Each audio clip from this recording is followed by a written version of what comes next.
25 студентов Северокавказского горного металлургического института отправились в Амурскую область на всероссийскую стройку космодрома «Восточно». В составе строительного десанта ребята-второкурсники горно-геологического факультета. Это первый стройотряд в Северной Осетии, который отправляется на столь дальнее расстояние – 9000 километров. На Дальнем Востоке будущие специалисты пробудут 2 месяца, и работать им предстоит наравне с профессионалами. Стоит отметить, что североостинские студенческие отряды уже побывали в Норильске, Магадане, Хабаровске, Сочи и других городах России. Декан факультета пожелал ребятам представить нашу республику достойно и на Дальнем Востоке.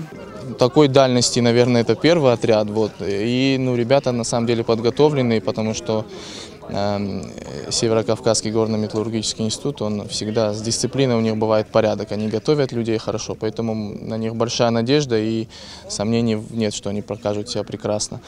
Второй конкурс мы выиграли в Екатеринбург, туда мы ездим уже четвертый год мы туда ездим, это всероссийская стройка жилых объектов, крупнейшая в России.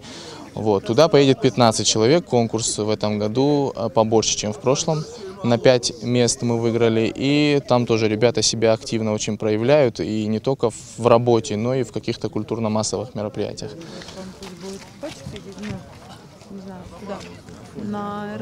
В первую очередь мы хотим каждый показать себя, свой институт, хотим представить Осетию.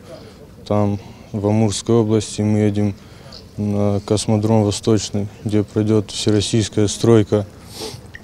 В первую очередь нам надо не подвести всех тех, кто в нас верит, кто нас подготовил к этому.